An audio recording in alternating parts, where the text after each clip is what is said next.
This meeting is being recorded. recorded. Hi, welcome to Punchline Talks and the Business Breakfast Briefers. My name is Mark Owen, and each week I invite a panel of business experts to talk about the national newspapers, find out what's actually happening in their own individual businesses and their own individual business sectors, and finally, what's caught their eye in this week's Punchline.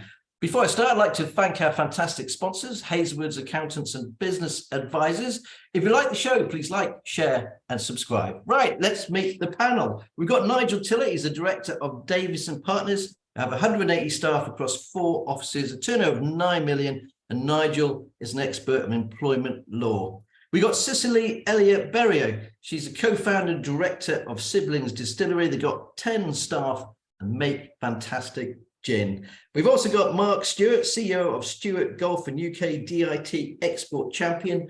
The company based in Barnwood have a turnover of 6.5 million, employing 34 staff. And it's not Barnwood, it's Waterwells Business Park. Sorry about that, Mark. And finally, last not least, we've got CEO of Versarian, Neill Rickets. He's the graphene guru. He's just come back from Saudi Arabia. We'll catch up with him very soon. Okay, let's have a quick look at the national newspapers to see what's making the headlines, courtesy of the BBC. We've got the Financial Times. Sunak gamble on Brexit endgame spurs warning from Eurosceptics. The Daily Telegraph. Sunak flies in to hold last-ditch Brexit push.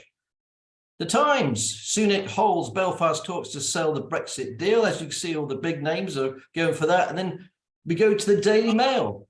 Sulia's concern at police conduct at Nicola's probe.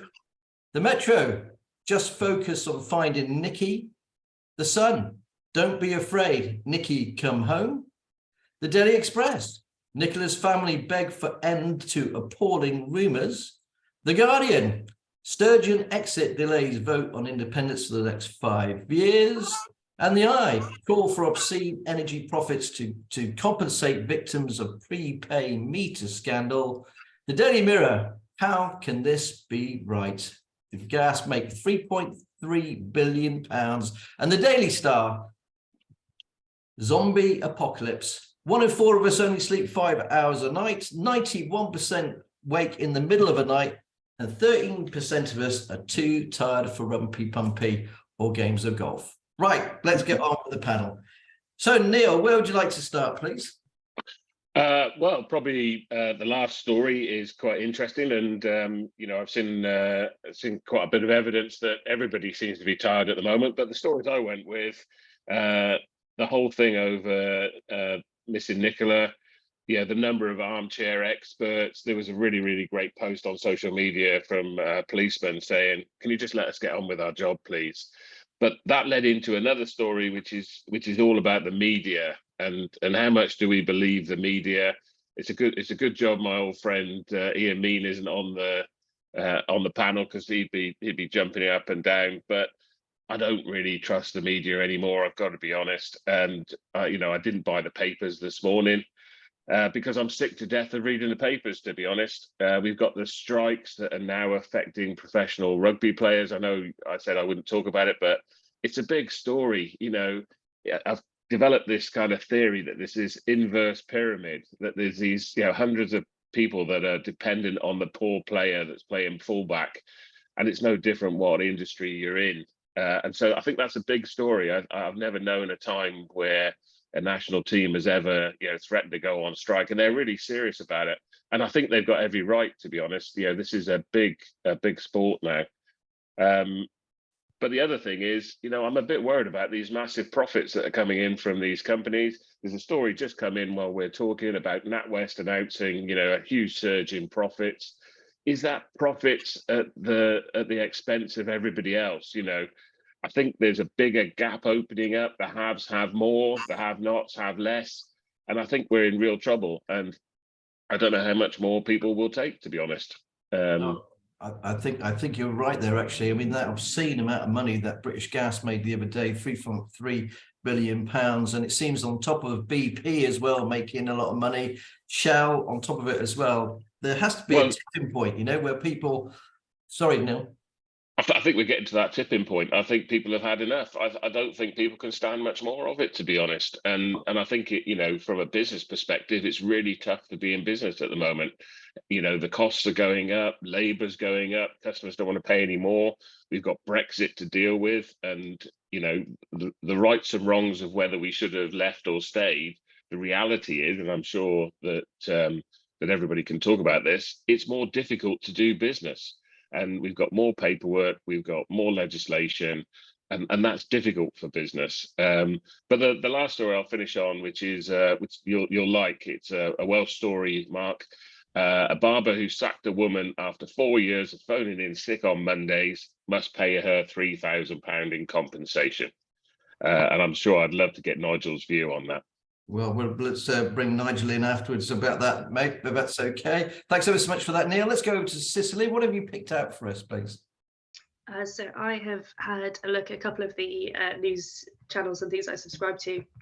I know I said this to you before, Mark, are all based around kind of positive news stories and trying to bring some light, because, you know, there is plenty of bad news. It's not hard to find.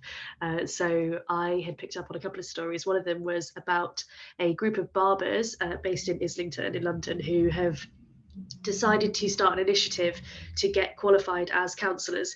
So them and a group of other barbers around London, specialising mostly in kind of black and mixed race men, are going to be able to give kind of counselling and therapy whilst they're doing haircuts, which to me seems like a perfect idea, because I know that young men especially obviously really struggle to open up and can't afford to go to therapy, but also don't necessarily want to be seen leaving school and heading to see their therapist, but they're perfectly happy to go and get a haircut. So I thought that was a really cool way for people to basically work out what could they do more in their job without having to totally change and do something radical. They're just getting funding to become counsellors and doing the two birds one stone, and being able to kind of hopefully help some young men in the process who are probably quite worried about what it would look like to go and get help in any other way. So I thought that was really cool, and it's really sort of nice story. Not to kind of comment too much on energy, because running a distillery, as I'm sure you can imagine, uses a lot of energy. So it's a fairly sort of uncomfortable topic at the moment. But one good thing that has come out of it this year is that this winter, the green energy side of things has overtaken gas, which was previously our biggest sort of form of energy. So I think it was that it's the wind energy, so turbines and things have overtaken gas by 2 terawatt hours this year, which is really great leap, hopefully, towards actually becoming a really sort of a country that's really highly supporting renewables over conventional sort of energy sources, which I think we can all agree would be a positive step. Yeah, no, it's fantastic when that happens as well. It's happened before, but I also remember that it has a big knock-on effect when the wind doesn't. That's the biggest problem with it, really. Well, that's it. And there's a couple of amazing kind of developments being done, mostly in the US at the moment, but in repurposing old oil storage facilities for storing thermal energy and being able to actually store renewable, because obviously that's one of the biggest difficulties, is having a reliable source. But yeah, there's loads of really amazing work being done in that sector at the moment. So yeah, when you're being bombarded with all the news of all the insane profits of the mainstream energy source, it's always good to have a quick look and see what development is coming and give you a bit of hope for the future. Okay, no, that's fantastic. Thanks ever so much for that. Nigel, great to have you on the show again, mate. Great to see you. Good to be back. Okay, what have you picked out from us today, please? Right, I've just started with the Times front page about Brexit and Belfast, and hopefully sorting out the problem about exporting goods. And I just really want the politicians to get pragmatic rather than dogmatic. I don't think we're over the line yet, but if the government can actually find a way of getting through that problem about getting goods to Northern Ireland without all the checks, that would be fantastic. I think part of the dogma problem is the DUP, in that they're going to be very difficult to get agreement with still. But I think, from my point of view, it's, come on, get a life. We've all got businesses. We all want to actually do better together. If we work together, we cooperate, we all have a better life. So I think it's great, and hopefully we can actually get some real progress on that. That'd be fantastic. And then I want to go on the back page. Marcus Rashford. I think this is a good news story from my perspective. I'm not a Man United fan, never have been, never will be. But he came on the scene 4 or 5 years ago. That's great, wonderful headlines, fantastic. This is going to be the guy. And then he's sort of somewhat fallen away. And last year he was frankly awful. And you could tell it was his private life had fallen apart. He split up with long-term girlfriend, unstable management at Man United. This year, the relationship with his girlfriend has got back, and it seems to be on very strong ground, got a good, strong manager supporting him. And it's all about confidence. Confidence is so important. He's got that. He's playing brilliantly. And I'd like to put that back into the business context. Confidence, that's something that's really quite lacking right now. And if we could just get a bit more confidence injected, we all start thinking, yeah, we can do. We all do a lot better. The economy does better. So it's all about working together. Right now, I'm fearing that we're fragmenting. We're not pulling together. Let's pull together. Let's use a bit of confidence, and we get a Rashford type effect, which is just brilliant. Okay. And if I've got a second, I'd just like to finish with the National Trust, who made a right cods of trying to manage some land down in Dorset. And instead of managing it, they managed to burn a great big hole in it because they burnt something and a whole load of wind took the fire out of control. Just want to parallel it with the Malvern Hills. Conservatives do a great job. Midsummer Hill, if anyone's seen it, they decided to, I'm not sure what they decided to do with it, but we had some lovely trees out there. Bluebell time is fantastic. There's now a great big massive road through it because they decided they wanted to rewild it. It now looks so ugly, it's absolutely disgusting. But there we go. Some people might think it's progress. Anyway, I'll shut up now. Thanks ever so much for that as well. And you're right, it is about confidence. A lot about what we do in business is about confidence. I'm sure, Mark, when you're standing in front of American investors maybe or pitching there for, get some of your product out there, you need that confidence behind you. And I'm sure we're all like that, aren't we? We're in business. Anyway, thanks for coming to Punchline Talks today, Mark. First time on the show. So what have you picked out for us, please?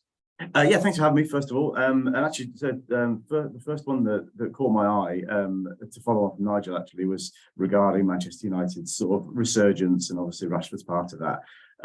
I think it's probably wider, from my point of view, but what caught my eye is that so last night they played Barcelona and apparently did very well. Again, I'm a Liverpool supporter, so this kills me, but I find it really interesting that it's from a leadership point of view, when what's more or less the same group of players in the same organisation, that you've got somebody new that comes in at the top that's got obviously some kind of a different approach to it. Whatever he's doing, obviously we're not party to that, but it's really clear that whatever he's doing, he's made some big calls. Obviously, got rid of Ronaldo and all those kind of things, but there's some very clear, very strong leadership. And then that is having whatever it is having a really good trickle-down effect on the whole organisation. And that's then, obviously in sports terms, is the results are on the pitch. So that I think that's really impressive and just stark, to be honest, the difference that it's made to Manchester United. So that, I think that's sort of hats off to the boss there.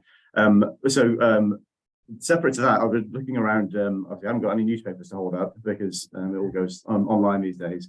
So I was reading about autonomous cars. There's a piece in The Guardian about I think it's Nissan's autonomous car sort of leg, and they think they're 80% of the way to having fully autonomous cars, but the final 20% will take a long time. I just think it's kind of an interesting area. So I've got young kids, and I was talking with some friends last night about sort of them learning to drive and thinking, in another 10 years, will they be driving their own cars? I think it's a really interesting subject. But then there's another story, these are both in The Guardian this morning, about Tesla having to do a recall on 320,000 cars in America because their autonomous part of their software isn't working properly. So maybe we're not quite as close as we think, but it's an interesting subject for AI and all those kind of things. I always think, what's the point of having a very fancy car if you're not actually driving it? If you're not the one putting down the foot down the pedal, Neil.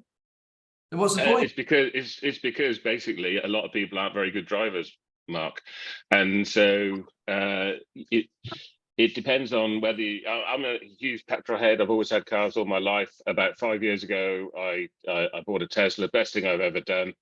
The reality is it's about safety. It's about ensuring that that you're in the best place possible. And there's a bit of a recall.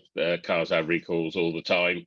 There's this massive, and I think it's endemic in society that we've become very polarized. You either love cars or you drive an electric car. And actually, my car, it's the quickest thing I've ever bought. It would absolutely, smash any supercar in terms of speed, but you don't drive quickly because you're more worried about the energy efficiency. And the bottom line is, a petrol engine is about 25% efficient, and a electric motor is about 85% efficient. So the ideal scenario is that you take renewable energy, you put it into a electric vehicle, and you use that vehicle rather than necessarily digging up old dinosaurs.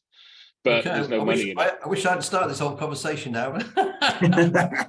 But there we go. That's the way it is with Punchline Talks. Okay, I'm gonna go over to Cicely to talk to her about her business, and I'll come back to you, Neill, and then we go around very quickly. So Cicely, let's very quickly, if you could tell us about your distillery, please. And I've got some pictures here. If I share the screen, hopefully I'll be able to bring this up. He says, hold on a second. I'll keep bringing up Stewart's. Forget that idea. God. Do you want me to give a Yeah, yes, please. When I flip around here, there we go. I found it. I found you. Oh, can you see that? No, that website is about to be out of date in hopefully about a week's time. We're just having our new website launched. Fingers crossed, very, very shortly. So how is the hospitality business is tough, isn't it? So how are things at Sibling at the moment? Yeah, it is tough. It's really tough because our costs have gone wild. The cost of glass is through the roof. Obviously, the cost of energy is through the roof. Everything seems to be going up, but obviously people want to spend less, and the first thing that they cut out are those kind of little luxuries and things that they treat themselves to, and that's kind of the bracket that we fall into. So we have to be really careful at the moment and really aware of our situation and not overstretching ourselves, but at the same time we've got some really great opportunities coming in this year, and we have to kind of stay and sort of stick to embarrassing photos, Mark. We have to stick to what we know we do well and keep doing that, rather than kind of trying to go all over the place, which obviously tends to be the case when things get tough. You can often just kind of go in all directions. We're sticking to what we know we do well, which is producing luxury, environmentally conscious, high-end and often gift-based products. Lots of people will buy this as presents for other people rather than buying it for themselves. So we're just focusing on kind of doing that, and where we can, trying to keep some of those rising costs as low as possible. We are lucky because we don't have a massive team. We've chosen over the last almost 10 years of running Sibling to grow more slowly, but be more of a stable business, whereas lots of gins, as you can imagine, with the big boom in popularity, just grew really, really fast, took on loads of staff, upscaled production really quickly, and they've been hit really hard. We're getting around about 1 to 2 craft distilleries closing a week throughout 2022 and going into 2023 even more so. So it's a tough climate, but we're kind of, my brother I run the business with always says we're like a cockroach, we're hard to kill because we've stayed small intentionally. That's kind of kept us. Has the market gone out of the, has the bubble burst for gin? Because at one point it was everything. I mean, we don't have much time, so Yeah, sorry, I'll be quick. So yes and no. The market for just kind of novelty has burst. Yeah, so just having a new brand every week, English cricket gin and all those sorts of just random things that popped up that don't have any real backbone to them in terms of a brand are dropping off completely. But gin is actually, sort of looking at the numbers, the rise in gin has worked a lot more like lager did in the 90s and Prosecco did in the noughties. Those things, they rose and they've stayed there. So craft gin is still going to stay there by the looks of things, but it's just the novelty brands that will start to drop away, and the consumer is much, much more knowledgeable about what they're buying now. Okay, thanks ever so much for that, Cicely. I do have one last question, sorry. How much has the price of glass gone up? Oh, insanely. Yeah. So a pallet of glass in 2020 was costing us maybe £1,500. And a pallet of glass now is costing us near enough £3,000. Plus extra the Brexit stuff. We have all extra import charges and things like that. So it's gone up at least double, in many cases more than that. And yeah, I mean, we've got friends who run great big wine companies and their margins have just shrunk to absolutely nothing, and they're having to reassess their whole business just based on the price of glass. Okay, thanks ever so much. That's a very nice line over to Mark, actually, because Mark, obviously you export, Brexit and all the rest of it. Can you tell us a little bit about Stewart Golf? It's been going for quite a while. You managed to break the American market during lockdown. Can you just quickly explain about that? And I'll bring up your new brand and we can talk about that as well. Yeah, thank you. Yeah, so we're basically an electric golf trolley manufacturer. That's one of our key products. There is the Q follow. So electric golf trolley that follows the golfer around the golf course. And that's our new logo. So we've gone tech. Basically, just the quick version of that is that actually the hoodie. This is still an old branded hoodie. So this logo here is kind of what we were using as the main one, which from a sort of purely graphics point of view is quite heritage. It's a bit sort of Fred Perry, big Union Jack on it. Obviously, we manufactured in the factory here in Cheltenham, but we wanted to. All of our products are more about tech than they are about heritage. So we wanted to represent that a little bit better in our branding. So we've gone into we now see ourselves we're more Tesla and less Fred Perry is where we want to go. So the sort of the products and the exporting side of it. So we now export roughly 70% of our capacity here. A good chunk of that goes to North America. So we're more than 50% of it now goes to the US and Canada. The US in particular is where our focus is as a business. So I think in total we export over the last 2 years, we've exported to something like 40 countries. So we're all over Europe, all over the world, Australia, South Africa, sort of you name it, we're there.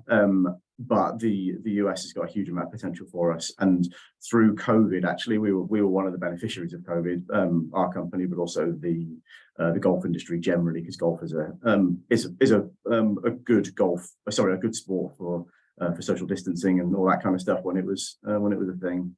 So, but yeah, the US really took off for us, because the other thing that we benefited from is that we're mostly a direct-to-consumer brand these days. We don't do an awful lot of retail. So again, when the pandemic crashed upon our shores, actually we were fairly well set up to deal with that. So UK and US is the bulk of our business now. Yeah, we were kind of in the right place at the right time when the pandemic hit. So we went from having basically a dozen staff to 34, 35 staff. Or in about a 9-month period at the start during 2020.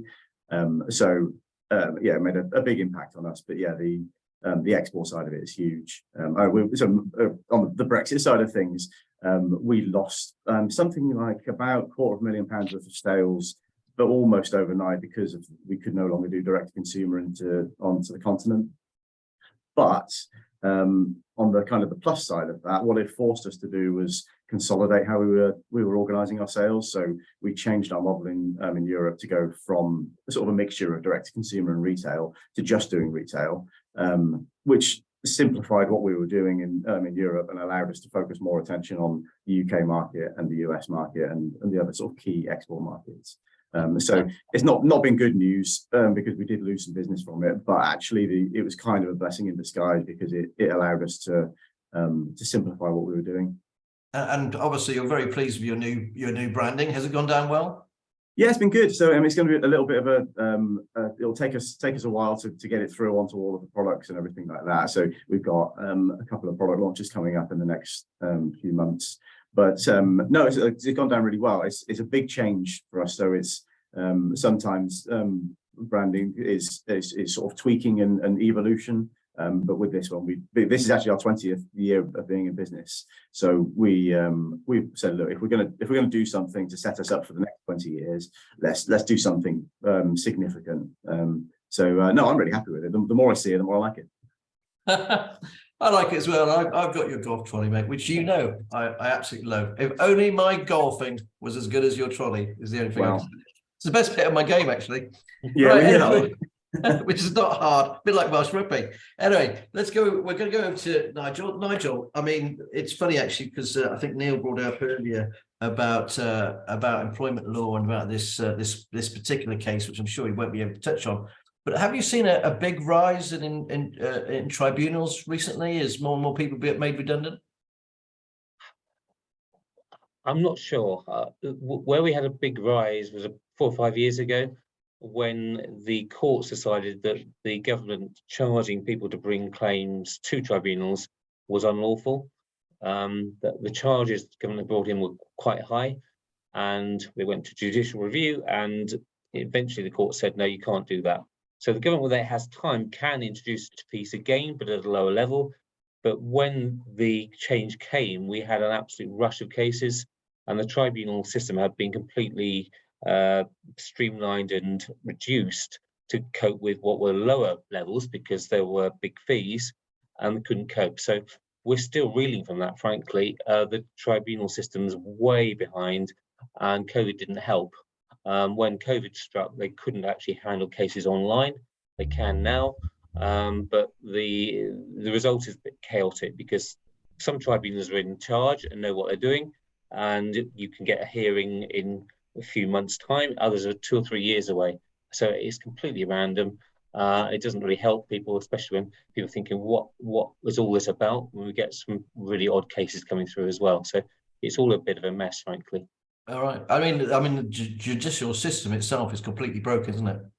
It's not great. And there's some things that good initiatives. I think mediation works really well. Judicial mediation, when they use it within the employment system, works really well, and the judge is actually quite good at using it. But again, it's about being practical and pragmatic and trying to get solutions rather than going to the nth degree. And if a lot of my cases are discrimination cases, tribunals always listen for 3, 4, 5 days. Well, you then wait about 2 years for a case, by which time everyone's forgotten about what the issue was, and it doesn't work. So it's all about, how do you find a quick solution? And for businesses, they don't want to be hanging around for years trying to work out historic stuff. They want to be able to sort things out and move on. Is this, when you say discrimination, is this age, race, sex? What is it mainly? Could be anything. I would say disability is, in terms of what goes over my desk, that happens a lot. There are still a fair number of race cases going around and some sex discrimination, but the definition of disability is very wide, and an awful lot of people claim to be within the cover, as it were. And people get all sorts of claims, businesses get claims thrown at them from all sorts of angles they're not necessarily expecting. All right, okay, well, that's very interesting. Thanks ever so much for that, Nigel. Okay, let's go back over to Neil. Neil, you were at Saudi Arabia the other day. I saw lots of tweets, lots of social media. What's it called, ELITE? Yeah, so the Middle East are making a big play for things. You've seen that there's a bid going to go in on Friday for Man United. We've seen Cristiano Ronaldo go to Saudi. Yeah, that's where the money is, unfortunately. We've spent quite a bit of time recently in UAE, in Abu Dhabi, and there's no doubt that they're making a big play for dominance. So a few years ago it was China. Now I think it's the Middle East. To give you some, we were talking to the guys from the NEOM development. That's where they're going to, one of the 5 or 6 projects that they're doing at the moment is the line. It's 170 kilometers long city. They're going to spend between 500 million and 1.6 trillion on that project. Bearing in mind it's only one of 5 projects. Another project, which is a resort location called Sindalar, is due to be completed by the end of next year. And again, it's going to be the kind of best resort in the world. So for UK companies, export is really, really important. I think the UK is having its challenges at the moment, and for me, the Middle East is an area in which we can play quite nicely. So not to say that there aren't issues and that there are things that we should be aware of, but the exhibition last week was, a rival to the CES exhibition in the US, and It's all about technology. It's all about engaging in the region. We were heavily supported by the UK Embassy and the UK ambassador out there. It's interesting enough, it's the largest embassy in the world now. They have something like 42 full-time members of staff there. So we were talking defence, we were talking construction, we were talking textiles, and it was very closely aligned to what we're doing in the UK. So a really, really great opportunity for us. We just need to be careful that we don't give away the family silver, but we've got to acknowledge, where we sit in the world now. Okay, thanks ever so much for that. And did you guys do well? Yeah, we came back with an awful lot of inquiries, short, medium, and long-term opportunities. As I say, construction is huge out there at the moment. Everywhere you look, there are cranes going up. There's roads being laid. The biggest problem that they have in the Middle East at the moment is capacity. So that NEOM project will take more concrete than has been poured in all of the giga projects so far worldwide. So just to give you an indication of the scale of things. So you need to get a lot of concrete, and where does that concrete come from? And if you've got a technology that can save, 30% or increase capacity significantly, then they're very interested in it. Right. Well, good luck with that, mate. Fingers crossed for you. Could be absolutely fantastic. And obviously everybody that works for you there in the Forest of Dean as well. Okay, we're just going to quickly wrap up. Just go over what's everyone's picked out from this week's Punchline. I'm going to start with you, Mark, actually. What have you picked out from this week's Punch, please? So I've got here in my hands, there was a cool story about Halfords. So over 50s to be offered apprenticeships by Halfords. And coincidentally, so that we were having a conversation, dinner with some friends last night, and we were talking about sort of life expectancies. I mean, so we're all sort of getting to that point in life where we're starting to think, oh God, we're sort of halfway through. But we were sort of saying that so it wasn't very many generations ago that people would retire in their sort of 50s or 60s, and then they'd be dead within 10 years. So you'd have a 30 or 40 year working life and then a 10-year retirement. And now we're in a situation where you're going to have a 30 or 40 year working life and probably a 30 or 40 year retirement. And not only is that sort of financially a very difficult thing to do, but also I'd imagine it'd be a fairly sort of boring thing to do without any kind of purpose or anything to do. So Halfords are offering over 50s apprenticeships to be technicians and working in garages and things like that, which I think is fantastic. So I think there's a huge opportunity, both from a skills and experience point of view. If you've been in a workforce for 30 or 40 years, then you've built up a huge amount of knowledge regardless of what you've been doing. So I think there's a massive opportunity to keep people in employment, not necessarily 40 hours a week or whatever it would be, but there's a big opportunity of skills and experience to keep people in the sort of active and in the workplace. So I think it was a really good story. So I was impressed with that. Okay, thanks ever so much for that. Nigel, what's caught your eye in this week's Punchline, please? Oh, I love the incinerator story, which I think is on Monday. The fact that it's being used for tourism, that people can book up and it's oversubscribed.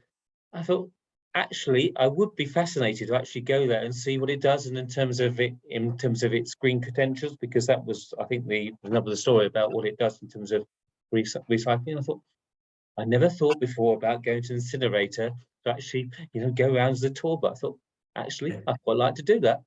I'll tell you what, Nigel, I've been trying to get there for a little while, but you're not allowed to take any photographs or video or anything like that. No one does any interviews. So that's why we haven't been there yet, because what's the bloody point? Anyway, other than that, no, I totally agree with you. I've heard it's absolutely fascinating. Thanks ever so much for that. Cicely, what have you picked out from this week's Punch, please? True to form, I've gone lowbrow. I really was excited about the news that Beefy Boys is opening in Cheltenham, a really cool burger chain that started out, I think, in Worcester, and they sold our gin when they first started and will be in their Cheltenham one too. So I thought that was really good. It's a great little part of town as well, right in the centre. It's nice to see new restaurants, like you say, there's plenty of pubs and things closing down, so it's really lovely to see some that are thriving, and there are plenty that are thriving. You've just got to be doing something a bit different. And good. At the end of the day, it's all about the quality of the product. Are you going to their launch party on Friday? I'm not. No, I've got my in-laws over from Northern Ireland, so we'll be doing plenty of talking about Brexit and. I was hoping we'd share a burger and a gin together. That was a very positive story for Cheltenham as well. Neill, what have you picked out from this week's Punchline, please? I I went with London workers would rather quit than return to the office full time. I think this is a big problem for businesses at the moment. I think there's a huge amount of disillusionment. I actually disagree with Stewart. I think we should stop working early and actually enjoy life. And I think it's a propaganda from the government to raise taxes. But you know, what I think is that we've got to really look at the way that we're working. We're seeing this as a big challenge. You know, people do not want to go to the office and work 9 till 5, and we've got to address that. It's a kind of fallout from COVID. And to be honest, you know, if we can work from home, then, you know, is that a viable way of doing things? There are some challenges, and I'm sure that that Nigel would have some views on, you know, some of the issues of working from home. But we're seeing a huge amount of employees wanting to do it, and you know, we're seeing people wanting to retire earlier. They're not wanting to continue working past 55. They want to enjoy life. And you know, couple that, it's the perfect storm when we have, you know, you know, people that have left to go back to Europe, for instance, and you know, it's becoming a really, really difficult and very expensive process getting people and making them stay. No, without a shadow of a doubt. As you know, I closed my office and we all work from home now, and I must admit, I thoroughly enjoy it. Although I go to the Grove Hub once a week to make sure I see people and see my team as well. My story of the week is actually the go-ahead for the £70 million Gloucester City development by Utopia Homes. It's a landmark site. If anybody doesn't know, it's by the railway station opposite Gloucester Hospital. This was all part of the master plan original by the Gloucester Heritage Urban Regeneration Company, and that was part of the Magnificent Seven. So at long last, that terrible strip of land, as you chug it into Gloucester on the longest platform in the world, that land on the right hand side that looks like a derelict site will actually be re-energized with a number of homes as well. So another £70 million of redevelopment coming into the city, which can't be bad. So I'd just like to say before we go, a huge thanks to our fantastic panel. Mostly biggest thank also to our wonderful sponsors, Hazelwood's Accountants and Business Advisors, and obviously to our audience who are watching. Thank you ever so much. If you like the show, please like, share and subscribe. And I'm going to try and play us out with a track from a new artist called Bo Levi. He lives in Cheltenham, and let's give it a go. We can. So I'm just going to try and find the song. If everybody bears with me, for some reason, Stewart, I keep getting your stuff there. But anyway, here we go. Right, It's All About Me from Bo Levi.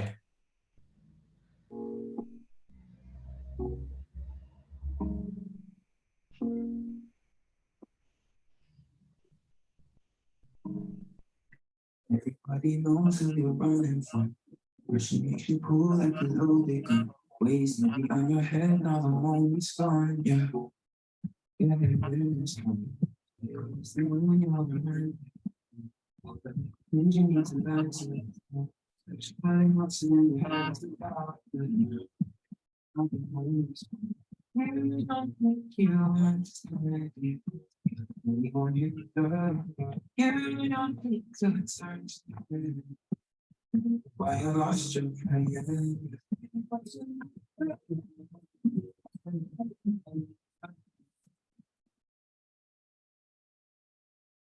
Thanks for joining us. See you next week. Bye.